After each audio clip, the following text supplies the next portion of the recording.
Bien, de vuelta con ustedes a esta hora, 1:18. Comenzamos nuestro segmento de entrevistas, como siempre, con nuestro café, @LacoPisoCafé, nuestros amigos que nos acompañan en estos segmentos para hablar de temas de interés nacional. Vamos a hablar de economía. En los últimos días, en redes sociales han circulado denuncias desde casos en estaciones de servicio donde personas pagando en bolívares les han cobrado el 3% que establece la reforma a la ley de impuesto a las grandes transacciones financieras, porque el monto del combustible está en bolívares, sitios donde han dejado de aceptar divisas, como es el caso de cadenas de comida en nuestro país, donde han dejado de aceptar divisas ante la incertidumbre que denuncian en redes sociales, no solamente los usuarios, también algunos sectores representantes de las actividades comerciales en nuestro país han denunciado que es necesario un plazo para adecuar tanto las máquinas fiscales como toda la plataforma para poder cumplir esta norma. Es parte de lo que ha transcurrido estos primeros días con la aplicación de la reforma a la ley de impuesto a las grandes transacciones financieras. Para conocer el impacto que ha tenido en el sector industrial está con nosotros Francisco Acevedo, él es primer vicepresidente de Conindustria. Gracias por acompañarnos. Gracias, Carlos, por la invitación.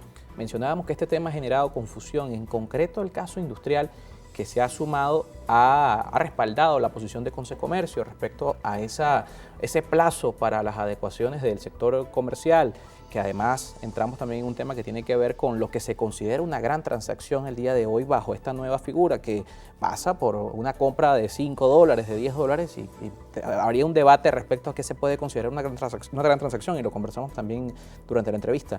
Pero al sector industrial, ¿cómo le está afectando estos primeros días? Mira, primero vamos con el punto importante, que es el título, impuesto a las grandes transacciones financieras.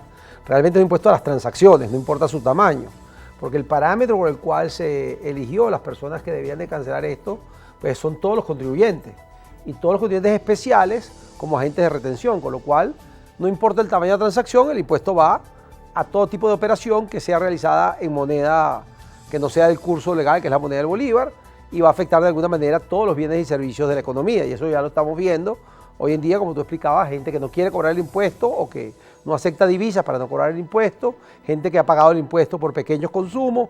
Eso es lo que está pasando con este impuesto. La industria se ha visto afectada de manera importante. Yo te diría que principalmente es un problema de costos, ¿ok? Y aquí, desde Conindustria, venimos desde hace tiempo reclamando al gobierno la necesidad de dejar de subsidiar la industria extranjera y apoyar la industria nacional. Esto es un nuevo costo que para la industria tiene un impacto mucho mayor que el 3%.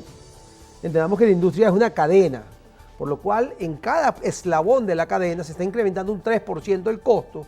Eso quiere decir que una fábrica que compra materias primas va a pagar el 3% de su materia prima. Que tiene proveedores internacionales que no le puede pagar en bolívares, por ejemplo. Que no le puede pagar en bolívares. Esa cadena, si al llegar a esa materia prima, pasa por dos procesos. Por ejemplo, el cuero compra materia prima para transformarse en cuero, ya hay un 6%, ese cuero se lo vende al fabricante de zapatos, ya tienes un 9%, el fabricante de zapatos se lo vende a la tienda, ese impuesto es un 12%, si lo sumamos linealmente, pero si además vemos que siempre es el 3 del 3 del 3, eso puede llegar a representar hasta un 15% de incremento en los costos para la industria nacional.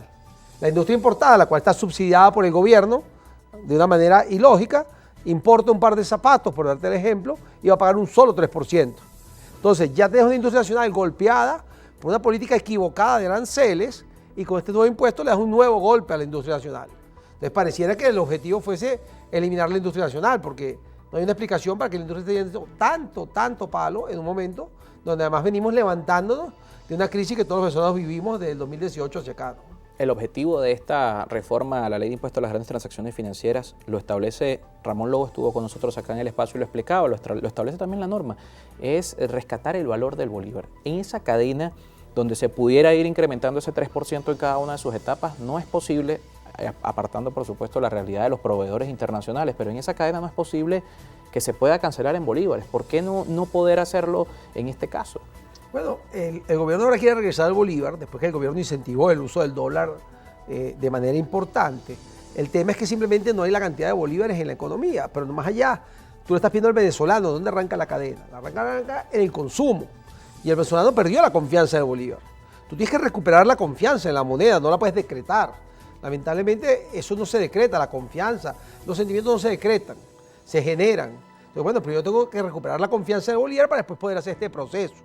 No estamos en contra de Conindustria de que se regrese al bolívar. Lo que estamos en contra es la manera como se está haciendo tan abrupta, en un momento en el cual veníamos como dicen por ahí, sacando la cabeza del agua, venía la economía un poco levantándose, gracias justamente a esta dolarización, y de esta manera lo que tira es un frenazo a la economía de manera importante, y bueno, las consecuencias las estamos viendo, hay una desinformación, hay un problema serio que no sabemos ni cómo operar, y para irnos a la cadena en bolívares, recordemos que nuestras materias primas vienen importadas, muchas de ellas, al final hay que pagar en dólares, entonces yo tengo que comprar dólares, y yo dependo de la cadena del comercio, que es donde empieza a circular el dinero, que ellos manden en bolívares al distribuidor, para que el distribuidor le pague al fabricante en bolívares, para yo poder voltearme a pagar a mis proveedores locales en bolívares.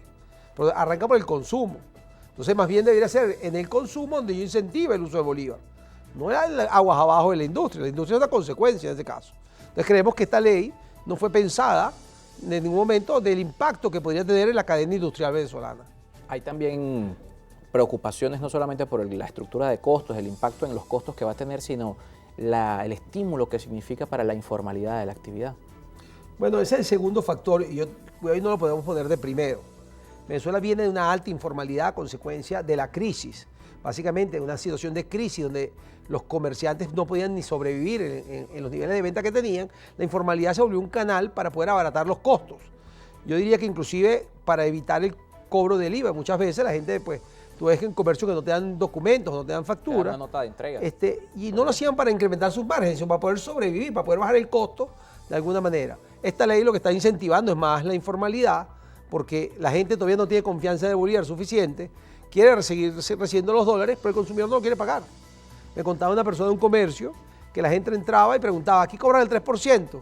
Y si decía que sí, la gente se le iba. O sea, ni siquiera llegaban a ver qué precio tenía él. Me dice, bueno, de esta manera los formales vamos a terminar muriendo y hay un incentivo a que hay que volverse informal. Entonces pareciera que queremos destruir la economía en vez de construir de alguna manera este proceso, ¿no? En ese mismo sentido, esa idea de destruir la economía, en paralelo mencionaba el caso de la exoneración de aranceles a los productos importados. El 31 de marzo vencía el plazo para la revisión de estos aranceles. Hemos conocido en medios de comunicación que se ha renovado. ¿Con industria cómo lo ve? La renovación es total, primero para aclararlo, es total de la misma cantidad de artículos que estaba hasta el 31 de marzo. No hay una revisión, no hubo ninguna... No hubo ninguna revisión, con industria lo vemos con muy malos ojos. Esto es un decreto que venimos peleando desde el año pasado. Nos había ofrecido que llegaría hasta diciembre. En diciembre se dijo que había una prórroga hasta marzo. En marzo nos vuelven a dar otra prórroga nuevamente. ¿De cuánto esta prórroga de marzo? ¿Cuántos días? ¿Otra vez? 30 días. 30 días. Y realmente el problema que estamos viendo es que hay un subsidio al trabajador de Uruguay, de Chile, de Argentina, de China, de cualquier otro país del mundo donde vengan los productos, de Brasil, de Colombia, en vez de ayudar al trabajador venezolano, que bastante más lo necesita.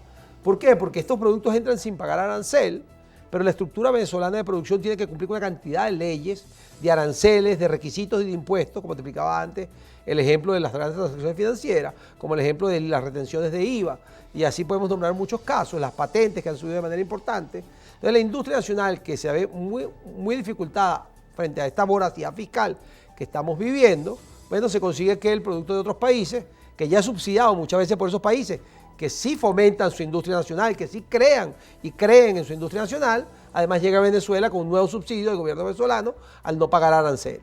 Entonces, bueno, esa desigualdad nos coloca en una diferencia de competencia desleal para la industria nacional. Y aquí, Carlos, yo quiero hacer un inciso porque creo que es importante. Y es que la gente confunde la protección con el arancel. El arancel es el cobro normal sobre impuestos que se debería hacer sobre cualquier producto importado. Eso no quiere decir que no se pueda importar productos y que no pongamos a la industria nacional a competir con los otros países. Eso solamente quiere decir que compitamos en igualdad de condiciones. Pero con arancel se puede importar productos y no tiene por qué generarse escasez en ningún momento, que es la principal preocupación del gobierno. Si esta tasa viene importada y no paga arancel, pues bueno, llegará al pagar arancel el 5, el 10, el 15%, dependiendo de su código arancelario, pues es un costo adicional que tiene que pagar el importador para competir en igualdad de condiciones de la persona que hace la tasa. Y no deja de ser atractivo para los mercados internacionales porque, por supuesto, es un estímulo que abarata el precio del producto al final para el consumidor. Claro, pero es un estímulo al mercado internacional, es un estímulo al productor colombiano que puede vender más gracias al gobierno venezolano.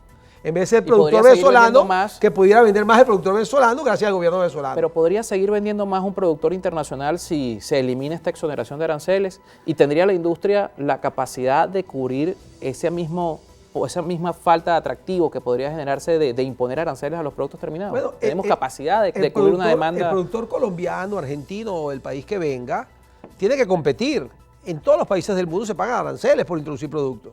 En Chile, en Argentina, en toda Latinoamérica, en Europa pagan aranceles e inclusive Estados Unidos pagan aranceles por la importación de productos, eso es normal.